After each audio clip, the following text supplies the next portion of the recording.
ഇന്ദിരാഗാന്ധി ജീവിച്ചിരുന്നുവെങ്കിൽ ഇപ്പോൾ BJPയെ നിരോധിക്കുമെന്നാണ് അശോക് ഗെഹ്ലോട്ട് പറയുന്നത്. അതായത് ഇന്ദിരാഗാന്ധിയുടെ കാലഘട്ടവും നമുക്ക് അവരുടെ പ്രവർത്തികളും എല്ലാം തന്നെ ഓർമ്മയുള്ളത്. അങ്ങനെ ആയിരുന്നുവെങ്കിൽ സാറിൻ്റെ അനുമാനം എന്താണ്? ഇന്ദിരാഗാന്ധി ഇന്നുണ്ടായിരുന്നെങ്കിൽ, അവർ അധികാരത്തിലുണ്ടായിരുന്നെങ്കിൽ BJP നിരോധിക്കുമായിരുന്നു? അല്ല, ഈ അശോക് ഗെഹ്ലോട്ട് ഇത്രയും തമാശക്കാരനെന്ന് എനിക്കറിയില്ലായിരുന്നു. കാരണം വെച്ചിട്ടുണ്ടെങ്കിൽ അദ്ദേഹത്തിന് മണ്ടത്തരങ്ങളൊക്കെ പറയാൻ അറിയാമെന്ന് എനിക്ക് നേരത്തെ തന്നെ അറിയാം. പക്ഷേ തമാശക്കാരനെന്ന് ഞാൻ മനസ്സിലാക്കിയില്ല. കാരണം ഈ പറയുന്ന ഇന്ദിരാഗാന്ധി ജീവിച്ചിരിക്കുന്ന കാലത്ത് 975 അടിയന്തരാവസ്ഥ പ്രഖ്യാപിച്ചു. അടിയന്തരാവസ്ഥ പ്രഖ്യാപിച്ചിട്ട് അവർ ചെയ്തത് ഇന്ത്യയിലെ പ്രതിപക്ഷ നേതാക്കന്മാരെ മുഴുവൻ അറസ്റ്റ് ചെയ്തു. ആ അറസ്റ്റ് ചെയ്യപ്പെട്ടതിൽ ജയപ്രകാശ് നാരായണൻ ഉണ്ടായിരുന്നു, അതിൽ മൊറാർജി ദേശായി ഉണ്ടായിരുന്നു, പഴയ കോൺഗ്രസ്സുകാരനാണ്. അശോക് മേത്ത ഉണ്ടായിരുന്നു, അടൽ ബിഹാരി വാജ്പേയി ഉണ്ടായിരുന്നു, ലാൽകൃഷ്ണ അദ്വാനി ഉണ്ടായിരുന്നു, ജോർജ് ഫെർണാണ്ടസ് ഉണ്ടായിരുന്നു. ഇങ്ങനെ എല്ലാ ആളുകളെയും അവർ അറസ്റ്റ് ചെയ്തിട്ടുണ്ട്. അത് കഴിഞ്ഞ് ഇവർ RSS നിരോധിച്ചു. അതായത് അടിയന്തരാവസ്ഥ പ്രഖ്യാപിച്ച് ഒരാഴ്ച കഴിഞ്ഞ സമയത്ത് 975 ജൂലൈ മാസം 4-ാം തീയതി അവർ RSS നിരോധിച്ചു. അവസാനം എന്തുണ്ടായത്? ഇന്ദിരാഗാന്ധിയുടെ പൊള്ളത്തരം പൂർണ്ണമായിട്ട് പുറത്തു കൊണ്ടുവരാൻ RSS പ്രവർത്തകർക്ക് സാധിച്ചു. അത് അവർ വീട് വീടാന്തരം കയറിറങ്ങി വർക്ക് ചെയ്തു. ഇന്ദിരാഗാന്ധി എന്ത് ചെയ്തേ? ഇന്ദിരാഗാന്ധി ആ സമയത്ത് പോലീസിനെ ഇറക്കിയിട്ട് എല്ലാവരും പോലീസിനെ കൊണ്ട് അറസ്റ്റ് ചെയ്യിക്കുകയാണ്. മിണ്ടിക്കഴിഞ്ഞ പോലീസിനെ കൊണ്ട് അറസ്റ്റ് ചെയ്യിക്കും. അന്നൊരു മുദ്രാവാക്യം ഉണ്ടായിരുന്നു, അതായത് മറ്റേ ഇന്ദിരാഗാന്ധിയിലും മിണ്ടിപ്പോയാൽ മിസ്സിയായി, തുമ്മിപ്പോയാൽ മിസ്സിയായി, തുമ്മൽ വന്നാൽ DIR എന്നാണ് മുദ്രാവാക്യം. കോടതി തന്നെ പോയിട്ട് ആർക്ക് നീതി ലഭിക്കാൻ വഴിയില്ല. ഇവർക്ക് കോടതിയിൽ വിശ്വാസമില്ല, ഇവർക്ക് ഇന്ത്യൻ രാഷ്ട്രപതിയിൽ വിശ്വാസമില്ല. കോൺഗ്രസിന് ഒരു കാലത്തും വിശ്വാസം ഉണ്ടായിട്ടില്ല.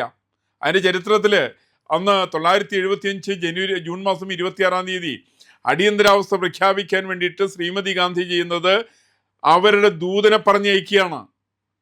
ഫക്രുദ്ദീൻ അലി അഹമ്മദ് എന്ന് പറയുന്ന ഒരു എന്താ പറയുക, ഒരു മറ്റേ പാവയായിട്ട് രാഷ്ട്രപതിയാണ് ഭാരതത്തിലുണ്ടായിരുന്നത്.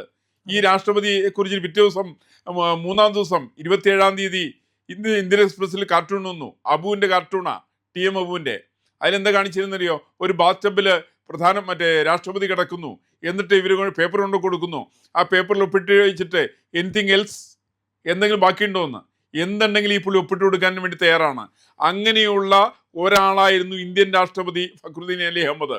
അപ്പോൾ ഇവർ ധരിക്കുന്നത്, ഗെഹ്ലോട്ടൊക്കെ ധരിക്കുന്നത്, ഞങ്ങൾക്ക് ഇത്തരത്തിൽപ്പെട്ട വിവരമില്ലാത്ത ഒരാളെ രാഷ്ട്രപതിയും കൂടി ആക്കുക, ഞങ്ങളുടെ ഒരു നെഹ്റു കുടുംബത്തിൻ്റെ ആളെ മുഖ്യമന്ത്രിയാക്കുക, പ്രധാനമന്ത്രിയാക്കുക, അവർക്ക് ഇഷ്ടമുള്ള മാതിരി RSSനെയും BJPയെയും ഒക്കെ നിരോധിക്കാൻ സാധിക്കുന്നതാണ് ഇദ്ദേഹം പ്രതീക്ഷിക്കുന്നത്. അന്ന് ഇവർ നിരോധിച്ചല്ലോ. എന്നിട്ട് ഇവരെന്തൊക്കെ ചെയ്തേ? ഇവർ 1,76,000 ചെറുപ്പക്കാർ ഇവർ അറസ്റ്റ് ചെയ്തു. കേരളത്തിൽ 7,500 ചില്ലം പേരെ അറസ്റ്റ് ചെയ്തത്. അവരൊക്കെ ജയിലിലാക്കി പിടിച്ചിട്ട് അന്ന് CH തന്നെ കേരളത്തിലെ മുഖ്യമന്ത്രി. അതുപോലെ തന്നെ ശ്രീമതി ഇന്ദിരാഗാന്ധി അന്ന് നിരോധിച്ചിട്ട് RSS നിരോധിച്ചിട്ട് അവർ ആദ്യം ചെയ്തത് റഷ്യയുടെ അനുമതി മേടിക്കലായിരുന്നു ആവശ്യം.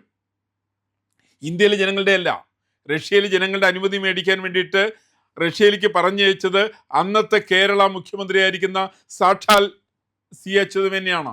അച്യുതനെ മാന്യനാണെന്ന് കാളൽ പറയും. ഒരു മാന്യനുമല്ലപ്പാ.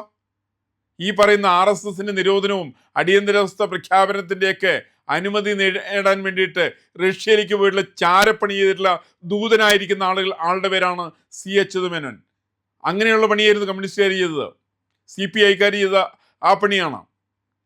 അപ്പോൾ ഇന്ദിരാഗാന്ധിയെ സംബന്ധിച്ച് ആദ്യത്തെ സംഭവമൊന്നുമില്ല. അതിനും ഉണ്ടായിരുന്നില്ല, ഇവർ അച്ഛനുണ്ടായിരുന്നല്ലോ. ഇന്ദിരാഗാന്ധിയുടെ സാക്ഷാൽ അച്ഛനായിരിക്കുന്ന ജവഹർലാൽ നെഹ്റു, ആ മഹാത്മാഗാന്ധിയുടെ കൊലപാതകമുണ്ടായ സമയത്ത്, മരണമുണ്ടായ സമയത്ത് അത് RSS ആണെന്ന് ഈ മനുഷ്യൻ പ്രഖ്യാപിക്കുകയാണ്.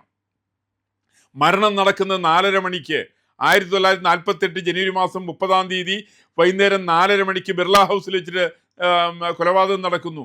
7 മണിക്ക് റേഡിയോയിൽ കൂടി പണ്ഡിറ്റ് ജവഹർലാൽ നെഹ്റു പറയുന്നു ഇതിൽ കൊന്നത് RSS ആണ്. RSS ആകുമ്പോൾ എന്താ ചെയ്യുക? RSS നേതാവിനെ അറസ്റ്റ് ചെയ്യണം. അങ്ങനെ അറസ്റ്റ് ചെയ്തല്ലോ. ആരെയാണ്? ഗുരുജി ഗോൾവൽക്കർ അറസ്റ്റ് ചെയ്തു. അത് കഴിഞ്ഞിട്ട് ആ സമയത്ത് ആരാണ് കൊലപാതകം നടത്തിയത്? നിർമ്മൽ ചന്ദ്ര ചാറ്റർജിയുടെ ഹിന്ദു മഹാസഭയുടെ ആളായിട്ടുള്ള സവർക്കറാണ് ഇദ്ദേഹമാണ് ചെയ്തത്, ഗോഡ്സെയാണ് ചെയ്തത്. ആ ഗോഡ്സെ അറസ്റ്റ് ചെയ്തു. അതിന് സവർക്കറുടെ പേരിൽ കേസെടുത്തിട്ട് അദ്ദേഹത്തിനെ അറസ്റ്റ് ചെയ്തു. പക്ഷെ നിർമ്മൽ ചന്ദ്ര ചാറ്റർജി അറസ്റ്റ് ചെയ്തോ? കാരണം ഇതെല്ലാം ചൂണ്ടിക്കാണിക്കുന്നത് കോൺഗ്രസ്സുകാരൻ എക്കാലത്തും ചില ഹിഡൻ അജണ്ടകളുണ്ട്.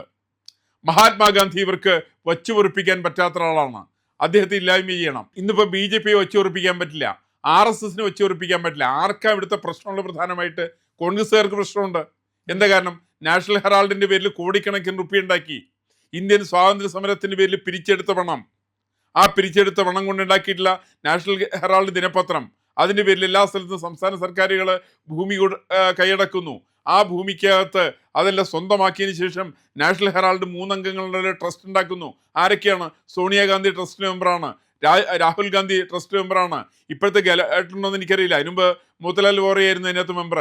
അങ്ങനെ 2-3 അംഗങ്ങൾ ഈ പഴയ മറ്റേ സിനിമയിൽ പറയുന്ന ആരാണ്, അപ്പനും ഞാനും മറ്റേ സുഭദ്രയും കൂടിയാണ് ട്രസ്റ്റ് മെമ്പർമാര്. ഈ പറയുന്ന പരിപാടിയാണ് നാഷണൽ ഹെറാൾഡ്. എന്ന് വെച്ചാൽ നെഹ്റു കുടുംബം എന്ന് വെച്ചാൽ ഇന്ത്യയിലെ സാധാരണക്കാരനെ വഞ്ചിക്കുന്ന കുടുംബമാണ്. അവരുടെ രക്തം ഊറ്റി കുടിക്കുന്ന കുടുംബമാണ്. ഈ കുടുംബത്തിന്റെ തിരിച്ചുവരവാണ് ഗെലോട്ട് പ്രതീക്ഷിക്കുന്നത്. അതിന് സാധ്യമല്ലപ്പാ, അതിന് സാധ്യമല്ല. കാരണം ഗെലോട്ടിനെ പോലെ ചില ആളുകള് അവർക്ക് മോഷ്ടിക്കാൻ, അയാൾക്ക് വയസ്സെത്ര എനിക്ക് പറയില്ല, ഈ വാർദ്ധക്യ കാലത്ത് പോലും ചെറുപ്പക്കാർക്ക് സ്ഥാനം കൊടുക്കാതെ കണ്ട് സച്ചിൻ പൈലറ്റിനെ ഒതുക്കിയിരിക്കുന്ന ഒരു മനുഷ്യനാണ് ഈ പറയുന്ന ഗെലോട്ട്. അദ്ദേഹത്തിന് നെഹ്റു കുടുംബത്തിന് പിന്തുണ ഉണ്ടാവാം, പക്ഷെ ജനങ്ങളുടെ പിന്തുണ ഇല്ല. അതുകൊണ്ടാണ് ഈ തെരഞ്ഞെടുപ്പിനകത്ത് രാജസ്ഥാനടക്കം തോറ്റമ്പിയത്. അതിൻ്റെ പേരിലാണ്. കോൺഗ്രസിന്റെ ഒരു പാരമ്പര്യം എങ്ങനെയാണ്? കോൺഗ്രസിന് ജനാധിപത്യത്തിൽ വിശ്വാസമില്ല. കോൺഗ്രസിന്റെ അടിയന്തരാവസ്ഥ കാലത്ത് ഈ പറയുന്ന BJP RSSനെയൊക്കെ നിരോധിച്ചുകൊണ്ട് എന്താ ചെയ്തെന്നറിയാമോ? കേരളത്തിൽ ലക്ഷക്കണക്കിന് യുവാക്കളെ ഇവർ വന്ധ്യംകരിച്ചു. ഇല്ലാന്ന് ഗെലോട്ടെന്ന് പറയട്ടെ, വന്ധ്യംകരിച്ചല്ലേ ഇവര്. അന്ന് ഇവര് ഇന്ദിരാഗാന്ധി ഒരു 20 പരിപാടി തീരുമാനിച്ച്. എന്താ കാരണം? അരിയുടെ വില വാണം പോലെ കുതിച്ചു കയറുന്നു. റേഷൻ അരി എത്ര കൊടുത്തിരുന്നു അറിയാമോ? 4 ഔൺസ് അരിയാണ് ഒരു വീട്ടിലേക്ക് ഒരാൾക്ക് കൊടുക്കുക. ഒരു ഔൺസ് എന്ന് പറഞ്ഞാൽ എത്രയാണ്? 800 ഗ്രാമാണ്. 4 ഔൺസ് എന്ന് പറഞ്ഞാൽ എത്രയാണ്? 3 കിലോ 200 ഗ്രാം അരിയാണ്. ഒരു കുടുംബത്തിലേക്ക് ഒരു മാസം കൊടുക്കുന്ന അരിയാണ്. അങ്ങനെ നിവൃത്തി കിട്ടിയതിനെ സംബന്ധിച്ച് 1975 ഫെബ്രുവരി മാസത്തിൽ മലയാള മനോരമ ദിനപത്രം, കേരളത്തിന് ദിനപത്രമാണ് മനോരമ, കോൺഗ്രസ്സുകാരന് ദിനപത്ര മനോരമ, ആ മനോരമക്കാരൻ റിപ്പോർട്ട് ചെയ്തിട്ടുണ്ടല്ലോ അതിനെക്കുറിച്ച്. ഇവരല്ലെങ്കിൽ അല്ലാന്ന് ഇവരൊന്ന് പറയട്ടെ, ഏതെങ്കിലും കോൺഗ്രസ്സുകാരൻ ധൈര്യം പറയട്ടെ, അല്ലാന്ന് പറയട്ടെ. അങ്ങനെ കോൺഗ്രസിന്റെ ഭരണകാലത്ത് അതിക്രൂരമായിട്ട് എല്ലാ സംസ്ഥാനങ്ങളും ദ്രോഹിച്ചു. നമുക്കറിയാമല്ലോ, ഇവര് RSSനും BJP നിരോധിക്കുന്ന കാര്യമൊക്കെ പറഞ്ഞോളൂ, കുഴപ്പമൊന്നുമില്ല. പണ്ഡിറ്റ് ജവഹർലാൽ നെഹ്റു ഇന്ത്യയുടെ പ്രധാനമന്ത്രി ആയിരിക്കുന്ന സമയത്താണ് കേരളത്തിലെ മുഖ്യമന്ത്രി EM ശങ്കരൻ നമ്പൂതിരിപ്പാടാണ്. അന്ന് അരി കൊടുത്തില്ല കേരളത്തിലേക്ക്. കേരളത്തിലെ ആളുകളെ പട്ടിണിക്കിട്ടത് പണ്ഡിറ്റ് ജവഹർലാൽ നെഹ്റു ആണ്. ഇനി ചരിത്രത്തിന്റെ ഭാഗമാണല്ലോ. എന്നിട്ടാണല്ലോ നിവൃത്തി കെട്ട് കേരളത്തിലെ സർക്കാർ അന്ന് ജനങ്ങൾക്ക് മക്രോണി കൊടുക്കാൻ തീരുമാനിച്ചു. ആ മക്രോണി കൊടുക്കുന്നതിന് മുന്നിൽ കേരളത്തിന്റെ അവസ്ഥ എന്താണ്? 1 കിലോ അരി പോലും കേരളത്തിലേക്ക് കൊടുക്കുന്നില്ല. കേരളത്തിൽ സൗത്ത് ഇന്ത്യയുടെ വലിയൊരു കൺസോർഷ്യം ഉണ്ടാക്കി, ഒരു മേഖല ഉണ്ടാക്കി. ആ മേഖലയിൽ ഏതൊക്കെയാണ്? ആന്ധ്രാപ്രദേശ്, കർണാടക, കേരളം, തമിഴ്നാട്. എന്നിട്ട് ആന്ധ്രക്കാരോട് പറഞ്ഞു, നിങ്ങൾ അരി കൊടുക്കേണ്ടത് കേരളത്തിലേക്കാണ്. നെഹ്റു നേരിട്ട് ഇടപെട്ടുകൊണ്ട് ഈ അരി മുഴുവൻ കൽക്കട്ടയ്ക്ക് മറിച്ചു, ഈ അരി മുഴുവൻ മഹാരാഷ്ട്രയിലേക്ക് മറിച്ചു. അവസാനം നിവൃത്തികെട്ട് കേരളത്തിലെ ജനങ്ങള് പട്ടിണിയിലായി. ഒരു നേരത്തെ ആഹാരം കഴിക്കാൻ നിവൃത്തിയില്ലാതെ ലക്ഷക്കണക്കിന് കേരളീയരെ പട്ടിണിക്കിട്ട് കൊല്ലാൻ ശ്രമിച്ചിട്ടുള്ള ആളുടെ പേര് പണ്ഡിറ്റ് ജവഹർലാൽ നെഹ്റു എന്നാണ്. ഇവർ ചരിത്രം പറയട്ടെ.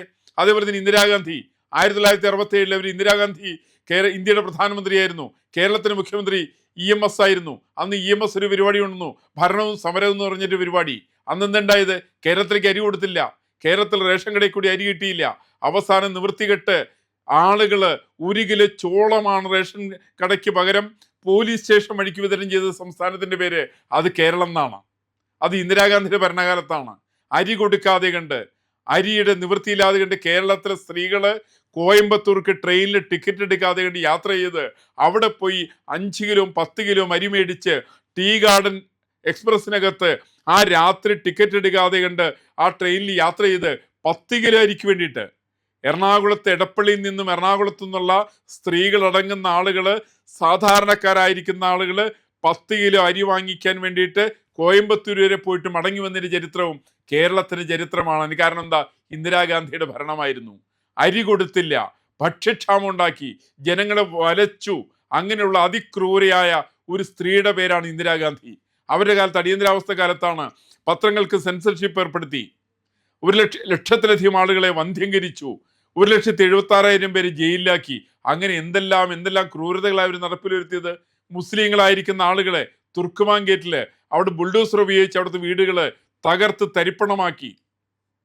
ആയിരക്കണക്കിന് വീടുകളാണ് ഇവർ നശിപ്പിച്ചത്. അത് ഇവരുടെ മകന്റെ പേരിലാണ് ഇവർ അക്കൗണ്ടിൽ എഴുതിയത്.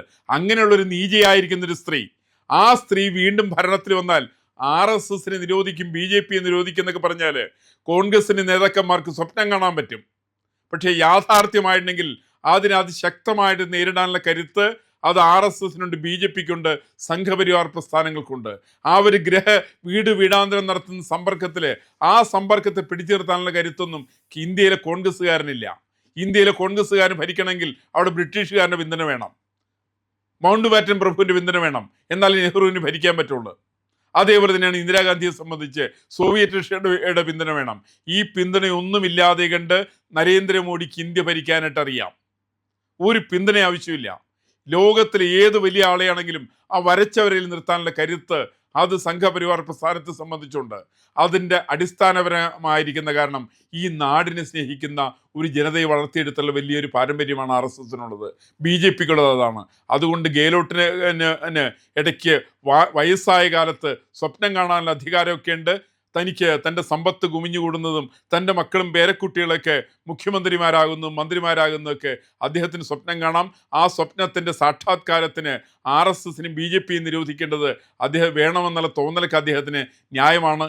ഈ ഇത്തരം സ്വപ്ന സാക്ഷാത്കാരങ്ങളൊന്നും ഈ ജന്മത്തിൽ നടക്കാൻ പോകുന്നില്ല എന്നുള്ള വസ്തുത മാത്രമാണ് ഈ സമയത്ത് ഇതിനെക്കുറിച്ച് എനിക്ക് ചൂണ്ടിക്കാണിക്കാനുള്ളത്. പ്രിയമുള്ളവരെ, നമ്മുടെ ചാനൽ ഒരുപാട് പേർ കാണുന്നുണ്ട്. കാണുന്നവരോടെല്ലാം നമുക്ക് വലിയ സ്നേഹവുമുണ്ട്. അവരൊക്കെ നമ്മുടെ ചാനലിനെ കുറിച്ച് ഒരുപാട് പേരോട് പറയുന്നുമുണ്ട്. പക്ഷേ ഒരു കാര്യം, നമ്മൾ കാണുന്നവരുടെ എണ്ണം അനുസരിച്ച് ചാനലിൻ്റെ സബ്സ്ക്രിപ്ഷൻ കൂടുന്നില്ല. എന്താ കാര്യം എന്നറിയാമോ? നമ്മൾ കണ്ടിട്ട് അങ്ങ് പെട്ടെന്ന് തിരിച്ചു പോവുക. പക്ഷേ കണ്ടതിന് ശേഷം ഒരു നിമിഷം നിൽക്കുക. നമ്മുടെ ചാനലിൻ്റെ IND എന്ന് പറയുന്ന ലോഗോ ഇല്ലേ, അവിടെ ഒന്ന് വിരലമർത്തിയാൽ ചാനലിൻ്റെ ഫീഡ് തുറന്നു വരും. അവിടെ സബ്സ്ക്രൈബ് എന്നൊരു നീല നിറത്തിലുള്ള ബാറുണ്ട്. അവിടെ ജസ്റ്റ് ഒന്ന് തൊടുക. തൊട്ടടുത്തൊരു മണിയുടെ ചിത്രമുണ്ട്, ബെല്ലൈക്കൺ. അവിടെ ഒന്ന് തൊട്ടാൽ നിങ്ങൾക്ക് നമ്മുടെ എല്ലാ വീഡിയോകളും കാണാനുള്ള നോട്ടിഫിക്കേഷൻ കിട്ടും. മാത്രമല്ല ചാനലിൻ്റെ ഒരു സബ്സ്ക്രൈബറായി മാറുകയും ചെയ്യും. അത് ഞങ്ങൾക്ക് വലിയ സഹായമായിരിക്കും. ഉറപ്പായിട്ടും അത് ചെയ്തിട്ടില്ല എങ്കിൽ ഇപ്പോൾ തന്നെ ഒന്ന് ചെയ്യണേ.